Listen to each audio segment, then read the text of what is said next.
Monday. And you remember that I'm not a fan of Mondays. And this particular particular Monday, I'm not a fan at all because how can you lose 4-0 to Brighton and Hove Albion? Wow. 4-0. Not 1, not 2, not 3, not 4. But we'll come to that later on the show. Come on. But what I had to beg Francis in them for like forever before he could help me do something. But he has done it eventually. Shakara is plenty. But now what we're talking about now is Nigeria has a boxing board of control, the MBBOC. Now they control everything that comes into Nigeria pertaining to boxing, whether in an advisory role or they get you the venue or they get you the boxers, but they have to be involved. Now, Anthony Joshua came to Nigeria. And the MBBOC, the Nigerian Boxing Board of Control, said they heard about his trip to Nigeria on TV. That's all right, really. But now Floyd Mayweather Jr. wants to have a fight in Dubai. Surprisingly, the fight is coming. The press conference is coming to Nigeria in Abuja precisely. And the MBBOC, the Secretary General, Remi Aboderian Board, claims the board has no idea that Floyd Mayweather was coming. And it's going to be a case of the way Anthony Joshua came and they heard on TV or watched on TV and heard on radio, and that Floyd Mayweather has a major press conference in Nigeria, boxing, to fight in Dubai, and you are telling me they don't know anything about it. How can you not tell your boxing board of control or your board of control in any sport that there's going to be a competition in their sport or the person is coming? Who does that?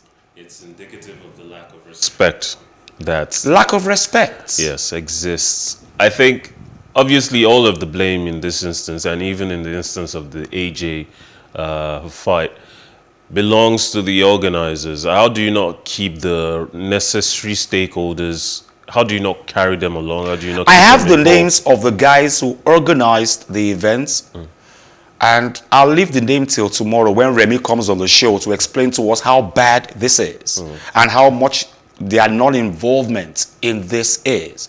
But my question is, I asked Remy a question personally, and I'll say it here.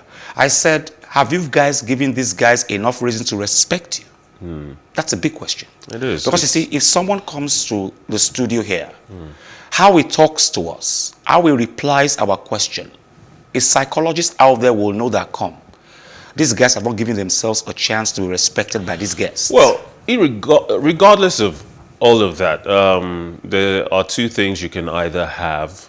It would be nice to have both when you're in a position of power. You can either have respect or you can have fear. It would be nice to have both. But in this instance, it suggests that the government, the Nigerian government, hasn't empowered them enough to be able to instill fear. You cannot come to Nigeria How to do you instill something fear like this. in people who actually come to give you change for something they want done? I'm not saying that is the situation here. I'm only saying that just maybe along the line, disrespect, as like we call it in Nigeria, see finish has come into it, and maybe these guys have not given the environment to garner respect from these people. And that's why first it was Anthony Joshua. Nobody told you guys anything about it, the boxing board of control. And now it's Floyd Mayweather, and you guys say you just heard from the grapevine that it's going to be here. But let's look at the larger context of the issue here. If they aren't being carried along, other people are. True. And those other people are using connections that they have to facilitate an event that should never happen without the board's involvement. I'm not going to bust bubbles today. I'm just going to say this. Ironically, the two people who are majorly involved, who are Nigerians in this Floyd Mayweather Jr.'s press conference, are footballers. Another thing. It's funny. Where are the boxing greats of Nigeria who should be the ones involved in it? Now you see my this? point. They haven't been able to garner clout for themselves. Yes. Obviously, they've lost respect from the outside quarters. And it's all. I will ask him all this tomorrow, really, because it's all about garnering clout and respect for It's yourselves. also problematic to think that it means anyone can walk into any sport and organize major events, major eyeball grabbing, viewership inducing events that are going to be, that carry on without the necessary stakeholders who are the experts in the field, who are the ones who know the lay of the land. And we've talked about disrespect. It's absolutely disrespectful. It's majorly disrespectful. It's common courtesy. Have they earned their respect? But it's common courtesy. It's not necessarily about the respect that these people have earned. It's about the knowledge that at the very least you're walking into a situation where you may not know all of the issues that could arise. And for political safety, sometimes you need political safety net. For political safety, you approach those who are well in position to handle these things. Wow. Well, hopefully we'll have Remy Aboderi. He is the Secretary General of the NBBOC, the Nigerian Boxing Board of Control, and we'll talk extensively. Maybe he will call the names of those people involved. I don't want to get involved in that, really. Now, the Flying Eagles saw off their Ghanaian counterparts in the WAFU Zone B Cup tournament on Sunday. Nigeria defeated Ghana 2-0 at the WAFU B Under-20 tournament in Niger Republic. Goals by Aminu Mohammed and substitute Ahmed Abdullahi proved enough for the Flying Eagles. Mohammed latched on to a pass deep from the Nigerian defense before rounding past the keeper. He scored from a very tight position to leave the Flying Eagles with an early 5th-minute lead. Both sides took the game on with the Nigerians impressing in the defense. The Ladan Boso-led team took the lead into the half-time break and continued from where they stopped in the second half, knocking on the Black Meter's door relentlessly. Nigeria scored in the 78th minute again to sit in a more comfortable position in the game and lead the group.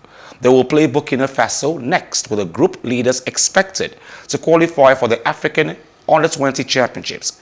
Nigeria, also tinkered by Boso, missed out on the last competition, having failed to pick the slot in the WAFU tournament. Now, if you want to talk about football results and making us happy, it's the lower cadre. We've won major tournaments at this level. And we didn't go last. It's not because of COVID, don't forget. We didn't qualify, you know. But now I think we're almost done. Even if we don't win Burkina Faso home and away, we just could have qualified. So we're going to be in the Under-20, which is a good thing for us. But the Flying Eagles tend to make us proud. But I think the major problem we've always had with this youngsters is age cheating. Let's just say it as it is today. Let's just lay it bare. These guys tell you they are 18, they are 19. Their parents will swear on their behalf that my child was born in 1970 something, you know, and it's a lie. And they will go to Ikeja, the High Court there, get another certificate for 1.5 or 2.5, and then they will go and play. And then, see, you can't cheat nature.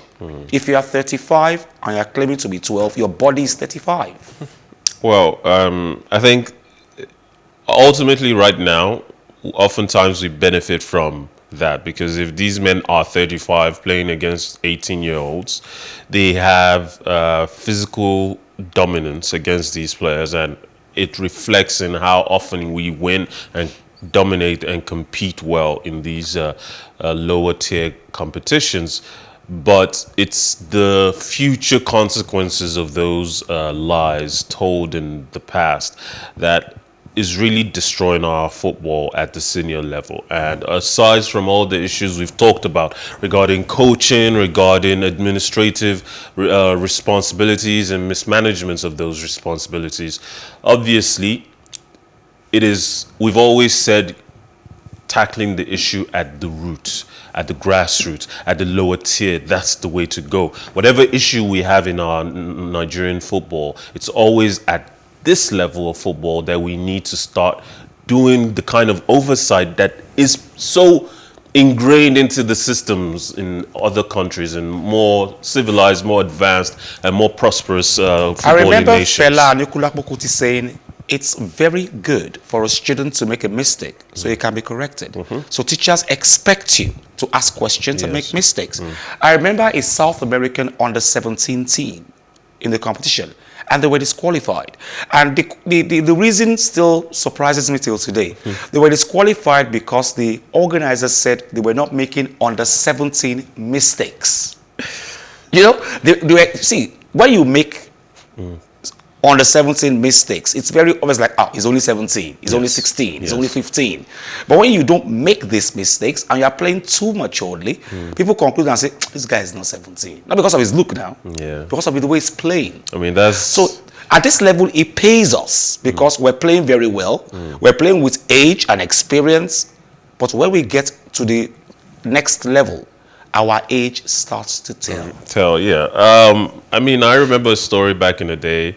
A certain Nigerian footballer, retired from the national team now, won our last Africa Cup of Nations. And Peace Square, it was rumored that he had gone to school with Peace Square. And then by the time he started playing football, he was miraculously younger than Peace Square. I know in Hamburg, when Christantus Macaulay went to Hamburg, he broke a tendon or he broke his leg or something. And the doctors were like, if you are really that age, this injury shouldn't last this long. You should have gone a long time ago. Well, let's talk for another day. Let's look at the EPL results. There was so much drama. Too much drama in the EPL results. Let's start with Manchester United dropping 3 points disgracefully against Brighton and Hove Albion. 4-0. It's only disgraceful if you consider that it is a worse result than they had against Watford much earlier in the season. That was the result that broke Ole Gunnar Solskjaer's back. Yeah. And this, obviously, Rangnick isn't going anywhere with the season pretty much wrapped up. And this was always a virtual certainty that at some point they were going to lose to a much weaker team than theirs, and it was going to be bloody. It was going to be terrible. They've lost against pretty much all the big boys in during the season. So, and you expect, no matter how good a team you are, even if you're Man City, you're going to drop points against Leeds United, Brighton at some point, and you might even drop by 2 goals. So, with the way Manchester United are playing this season, an extra 2 goals is not beyond what can be reasonably expected of them to perform against one of these minor teams. Chelsea and Wolves, the bookmakers expected it should have been Chelsea. I don't even understand that game. Chelsea had it locked. Obviously, Wolves showed on a couple of occasions that they could threaten the Chelsea goal. And the 2 goals that Chelsea did score were errors, born of errors from the Wolves defenders. At the same time, this is a Chelsea that was built on the unbreakable, unshakable defensive foundation that Tuchel came into the team with. It says a lot about how badly the team has defended this season. The likes of Azpilicueta are leaving. Alonso is on Barcelona's radar. Rudiger is already expected to sign a deal with Real Madrid very soon. And Christensen is also on his way out. So maybe that defense itself needs to be freshened up. And that will be the benefit of the new owners taking over right now. Let's just look at the important matches because we have little time today. You gave it to Liverpool on Saturday. Yes, I did. The Italian mafia, the coach of Tottenham. I did give it to him. It was a very disruptive game, to be honest. Played with very disruptive tactics from Tottenham. It's not usually the kind of football I want to watch, but I'm sure if I was a Tottenham fan, I would be happy and raving that my coach managed to get a result. Because Mourinho plays that kind of game. But he just like you play table tennis to someone who can't play. He's called Winchy. He just doesn't. You are playing the way that. At the same time, when I watch Mourinho manage his team, the hunger in him to win is quite evident. Sometimes I'm not sure Antonio Conte goes into a game like the one against Liverpool and is intending to win. He may think he can do it if he plays a level of disruptive football. But oftentimes, like, for example, the way he played against Manchester City earlier in the season when they scored and beat them, the truth was they were playing to win. This game, it seemed like they were not playing to lose. They were playing not to lose. Okay, let's go to Alcaraz. Okay, tennis. Yeah. Alcaraz, we have very little time to go. Alcaraz, like you said, is the next big thing in the world of tennis. Yes. You said so.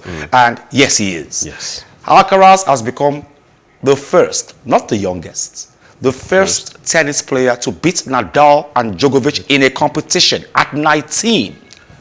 I mean, those Spaniards, they breed them differently. They're like stallions. And when they're playing on clay, it's Most home. Spaniard tennis players learned to play on clay. And it's playing against the king of clay who is older, more tired. You can understand that. Yes, he played against Nadal, won against the king of clay, played against the number one in the world, Djokovic, and managed to get the better of him. I think this player in the next 2-3 years, maybe 5, he's going to be top 5 best players. We already expect great things from Tsitsipas. We expect great things from Medvedev.